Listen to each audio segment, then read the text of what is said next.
Sárin eftir tilfinningalegt ofbeldi eru ekki bara á yfirborðinu.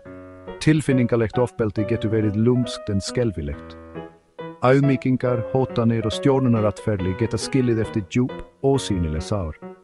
Þegar börn upplifa þetta þróa þau oft varnarviðbrögð til að vernda sjálfsmynd sína. En hér kemur snúningurinn.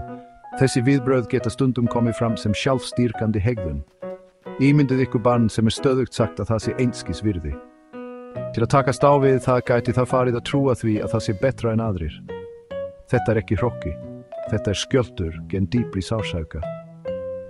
Að skilja þetta sem foreldrar er mikilvægt. Það snýst ekki að kenna heldur meðvitund.